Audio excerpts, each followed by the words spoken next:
Good morning বন্ধুরা, life with স্মাইলের একটি নতুন ব্লগে তোমাদের সকলকে স্বাগত। আশা করি সবাই খুব ভালো আছো আর সুস্থ আছো, আর আমরাও কিন্তু বেশ ভালো আছি।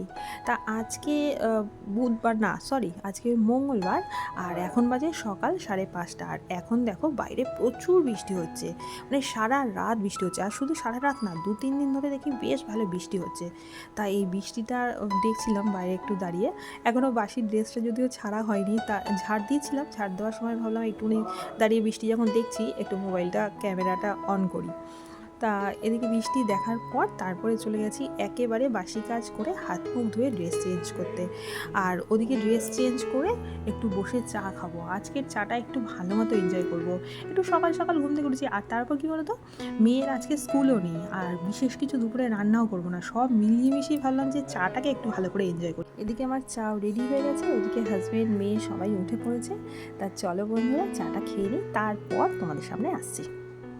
আমরা যারা মধ্যবিত্ত ঘরের বউ, তারা সব সময় চেষ্টা করি যে হাজব্যান্ডদের কিছু না কিছুভাবে সাহায্য করতে।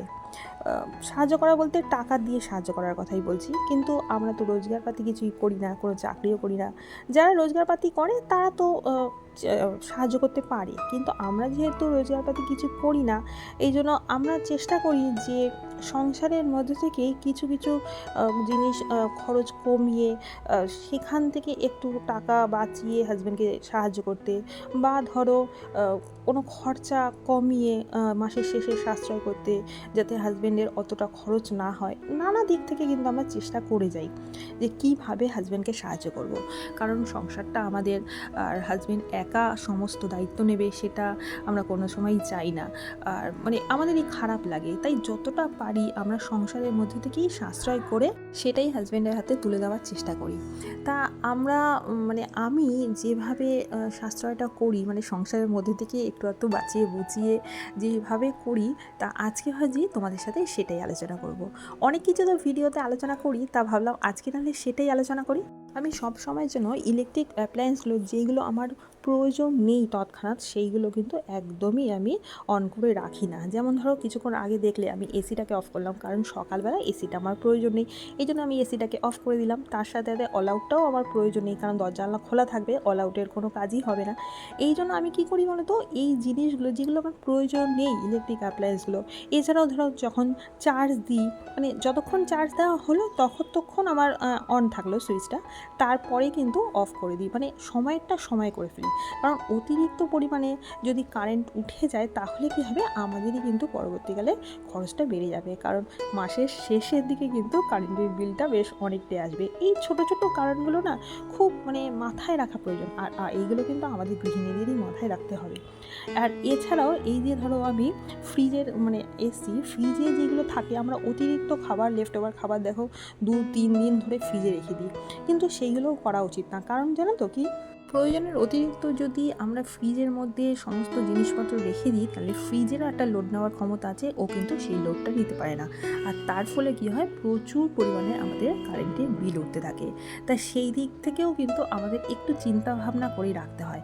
আর লেফট ওভার খাবারগুলো যত তাড়াতাড়ি পারো ওটা শেষ করে বাইরে বার করে দিতে হয়। ফ্রিজের ক্যাপাসিটি অনুযায়ী কিন্তু তার জিনিসপত্র রাখা উচিত। আর এরপরে তো আমি আরেকটা খুবই করি, এই জিনিসটা আজকে তোমাদের সাথে শেয়ার করছি। হয়তো তোমরা ভাববে বা অনেকেই এইগুলো করতে লজ্জাও পাবে, কিন্তু আমি সত্যি এইসব ব্যাপারে কোনো লজ্জা পাই না বলেই আজকে তোমাদের সাথে এটা শেয়ার করছি।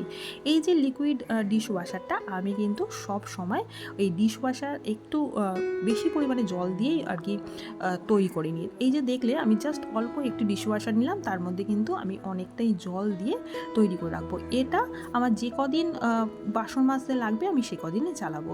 আমি আগে যেটা করতাম, সেটা একটা ছোট্ট বাটির মধ্যে জাস্ট 1 চামচের মতো ডিশ ওয়াশার নিয়ে তার মধ্যে একটু জল দিয়ে তারপর প্রতিদিন আমি বাসনগুলো মাজতাম। কিন্তু এখন এই ছোট্ট একটা হ্যান্ড ওয়াশের বোতল আমার খুব কাজে দিয়েছে, অনেক দিন আগেই ছিল ওটা। তা ওটার মধ্যে একটু ডিশ ওয়াশার নিয়ে তারপরে বেশিরভাগটাই জল দিয়ে রেখে দিই। এটাতে কিন্তু বেশ অনেকটা পরিমাণে সাশ্রয় হয়। আর এই যে বাদবাকি যেটুকু ছিল সেইটুকু দেখো আমি আরেকটা বোতলে রেখে দিলাম। এই বোতলটা আবার পরে যখন ওটা শেষ হয়ে যাবে তখন কাজে লাগিয়ে দেবো। আর তারপরেও দেখো আমি কি করছি, এর মধ্যেও কিন্তু আরেকটু জল দিয়ে আরেকটু ছিল, যেটা আজকের মতো আমি কিন্তু কাজে লাগিয়ে দিতে পারবো, মানে সকালের দিকে আমি কাজে লাগিয়ে দিতে পারবো। এছাড়াও এই যে কলিনটাকে আমি সবসময় একটা এক্সট্রা বোতল রেখে দিই, আর কলিনটাকে না হাফ হাফ করে নিই, হাফ হাফ করে নিয়ে কিন্তু এর মধ্যে অল্প অল্প করে জল দিয়ে রেখে দিই। হয়তো তোমরা ভাববে যে এর কাজ তাহলে করবে না, মানে আমরা যখন ফার্নিচার পরিষ্কার করতে যাবে এটা কাজ করবে না, সেটা কিন্তু একদমই নয়। কারণ এইগুলো কিন্তু যথেষ্ট ঠিক থাকে, এর মধ্যে জল মিশিয়ে দিলে কিন্তু এর কোয়ালিটির কোনো হেরফের হয় না।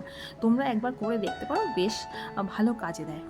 এছাড়াও কিন্তু লিকুইড ডিটারজেন্ট পাউডার, তারপর শ্যাম্পুর বোতল, ফেস ওয়াশের বোতল, এর মধ্যে কিন্তু একটু জল মিশিয়ে কিন্তু কাজগুলো আমরা একইভাবে করে নিতে পারি। তাতে কিন্তু জিনিসটার কোনো হেরফেরই হবে না, বরঞ্চ আমাদেরই একটা সাশ্রয় হবে। আর এখানে দেখো আমার মোটামুটি সকালের টিফিন হয়ে গেছে, না সরি, সকালের টিফিন হয়নি, এবং সকালের চাটা খাওয়া হয়েছে, তার সেই বাসনগুলো ধুয়ে রাখলাম। আর এখানে চলে এসেছি সকালের টিফিন করতে। আজকে সকালের টিফিনেরও খুব একটা তাড়া নেই, তার কারণ আজকে ম্যাগি করব। আর ম্যাগি করতে তো খুব বেশি সময় লাগে না, এটা হাজব্যান্ড আর মেয়ে আর আমার সবারই করব, কিন্তু একটু একটু করে করছি। আগে হাজব্যান্ডেরটা করে নিচ্ছি, তারপর মেয়েরটা আর আমারটা করব। আর আজকে দুপুরে রান্নায় হবে শুধু বিরিয়ানি, তাই জন্যই বেশি মানে বিশেষ কিছু আমার তাড়া নেই।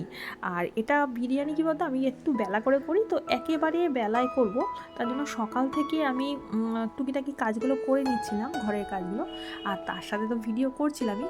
আর হাজব্যান্ড এখানে বাজার থেকে কয়েকটা জিনিস নিয়ে এসছে, এই যে পেঁয়াজ, টমেটো, শসা, এগুলো নিয়ে এসছে। তা এগুলো না পুরো মাংসের সাথে মানে মাংস এনেছে তো মাংসের প্যাকেটের সাথে একবারে লাগিয়ে নিয়ে এসছে। আর এই মানে ছোঁয়াছাই ব্যাপারটা না আমি একটু মানি, কারণ যেহেতু এগুলো ফ্রিজে আমি রাখবো, তা মাংসের প্যাকেটের সাথে লাগানো আছে, তা সেইগুলো আমি একেবারে ধুয়ে একটা জায়গায় রেখে দেবো। আর তার উপর কী বলতো, সবজিগুলো এমনিতেও আমি একটু ধুয়ে রাখি, যদিও বর্ষাকালে খুব একটা ধোয়া হয় না, কারণ এত বৃষ্টির মধ্যে যদি ধুই না তাহলে সেগুলো সহজে শুকোতে চায় না। তা আজকে ভাবলাম না ধুলে তো হবে না, কারণ আজকে মাংসের সাথে একবারে ঠেকিয়ে নিয়ে এসছে। আর তার সাথে নিয়ে এসছে একটা গোলাপ জল ছিল না, কারণ বিরিয়ানিতে গোলাপ জল লাগবে। আর এখানে বিরিয়ানির মাংস নিয়ে এসছে, যেগুলো মানে অনেকটাই বড় বড়। তা ভাবছিলাম যে কীভাবে করব, যাই হোক বিরিয়ানি মাংস একটু বড় হলেই বেশি ভালো লাগে। তা আজকে না বিরিয়ানির রেসিপিটা কিন্তু তোমাদের সাথে একদমই শেয়ার করব না। আর তার সাথে এরকম ছোটো ছোটো মাংস নিয়ে এসছে, এগুলো চিলি চিকেনের জন্য নিয়ে এসছে, এটা 2 দিন বাদে হয়তো আমি করব। আর আজকে বিরিয়ানিটা যেটা বলছি, বিরিয়ানিটা একদমই শেয়ার করব না, কারণ হচ্ছে বিরিয়ানির রেসিপিটা আমি আগে কিন্তু শেয়ার করেছি। যেহেতু আগে রেসিপিটা শেয়ার করেছি, তাই ভাবলাম যে আজকে আর রেসিপিটা শেয়ার করব না। আর রেসিপি যদি এরকম করে শেয়ার করতে যাই না, তাহলে অনেকটা বড় হয়ে যাবে আমার ভিডিওটা, আর অতটা বড় ভিডিও আমি এখন এই মুহূর্তে করতে চাইছি না। আর এখানে দেখো আমি এই যে বললামই তোমাদের, চার্জারটাও কিন্তু খুলে রাখার সাথে সাথে আমি সুইচটা সব সময়ের জন্য অফ করে রাখি। আর এদিকে ডাইনিং টেবিল মোছা কমপ্লিট হয়ে গেছে, আর ওদিকে ঘরের কাজগুলো প্রায় আমার হয়ে গেছে। আজকে আর তোমাদের সাথে ঘরের কাজগুলো আমি শেয়ার করিনি, তার কারণ হলো হাজব্যান্ড আর মেয়ে দুইজনেই কিন্তু ঘরে রয়েছে, আর ওরা থাকলে না আমি ঠিকমতো ভিডিও করতে পারি না। আর তার সাথে সাথে দেখলেই যে আমি ছোট বড় লাইটটাও নিভিয়ে দিলাম। কী বলতো, আমাকে না এরকম একটা ছোটো লাইট সবসময় জ্বালাতেই হয়, কারণ হচ্ছে আমার যে ডাইনিংটা, সেখানে একটাও জানলা নেই, আর জানলা দিয়ে বাইরের আলো কোনো আসার মানে চান্সই নেই, সুতরাং আমাকে সব সময় জন্য একটা ছোটো লাইট জ্বালিয়ে রাখতে হয়। আর এখানে দেখো অনেকটা বেলা হয়ে গেছে, প্রায় খাওয়ার সময়, আর আমার বিরিয়ানি দেখো একদম রেডি হয়ে গেছে। তা মেয়েকে বলছিলাম যে বিরিয়ানিটা একটু নেড়ে চেড়ে নিই, তার কারণ কী বলতো, অনেকক্ষণ দমে দিয়েছি তো, নাড়াচাড়া না হলে না ঠিক ভালো হবে না। তা যেহেতু এখনই খেতে বসবো, তার এখানে দেখো বিরিয়ানিটা দেখতেও বেশ ভালো হয়েছে, আর খেতেও বেশ ভালো হয়েছিল, কিন্তু একটু ঝাল হয়ে গেছে, যেটা মেয়ের জন্য খাওয়াটা খুবই কষ্টকর হয়ে গেছে। আর এখানে তারপরে স্যালাড কেটে নিয়েছি, কারণ বিরিয়ানির সাথে আমাদের স্যালাডটাই বেশি ভালো লাগে। আর না আলাদা করে আমি কোনো মাংস রান্না করি না, বিরিয়ানির মাংস থাকে, আর হাজবেন্ডও খেতে চায় না, মেয়েও খেতে চায় না আলাদা মাংস। আর এখানে দেখো স্যালাড একদম রেডি হয়ে গেছে। আর স্যালাড ছাড়া না ঠিক বিরিয়ানি বা মাংস টাইপের জিনিস এইসব খেতেও ভালো লাগে না। আর স্যালাডের মধ্যে আমি বিশেষ কিছু দিই না, ওই পেঁয়াজ, টমেটো আর শসা। যেহেতু আমি টমেটোটা ভালোবাসি, এই জন্য আমার জন্য অন্তত টমেটো থাকে, আর ওরা শসা পেঁয়াজ খায়, আমি শসা খুব একটা খাই না যদিও। আর এবার চলে এসেছি একেবারে বিকেলবেলা, এখন মোটামুটি 4:30 বাজে। আর আজকে দেখো এই যে রোদ অনেক দিন বাদে বিকেলবেলাটা উঠেছে, তা হাজব্যান্ড কী করেছে, পায়রাগুলোকে ছেড়ে দিয়েছে। আর এই যে বড় মুরগিটা দেখেছো, ওখানে গিয়ে বসে আছে। 3টে মুরগি ছিল, তার মধ্যে একটা মুরগি কী করে জানি না মারা গেছে, আর 2টো মুরগি রয়েছে। আর এখানে আমি ছাদের মধ্যে একটু জামা কাপড়গুলো রোদে দিতে এসেছি, তা ভাবলাম যে না, মোবাইলটা একটু এনেছি যখন, ভিডিওটা করি। দেখো কত ভালো লাগছে, পায়রাগুলো কিন্তু এখন একদম আকাশে চলে যাবে, আস্তে আস্তে যাবে। তা আমি এটুকু ভিডিও করে একেবারে নিচে নিচে চলে এসেছি। আর নিচে এসে দেখো আমার শাশুড়ি মা দিয়ে গেছে এই যে প্রসাদগুলো, যেহেতু আজকে জন্মাষ্টমীর পরের দিন, তা উনি জন্মাষ্টমীর পরের দিন ঠাকুরকে অন্নভোগ দেয়, তাই এই প্রসাদগুলো দিয়ে গেছে। তো বন্ধুরা, আজকে ভিডিওটা এখানেই শেষ করলাম। আর যদি ভিডিওতে কিছু ভালো লেগে থাকে তাহলে প্লিজ একটা লাইক করো, কমেন্ট করো আর একটা সাবস্ক্রাইব করে দিও। আর দেখা হবে নেক্সট একটা ভিডিওতে। ততক্ষণের জন্য টাটা, বাই।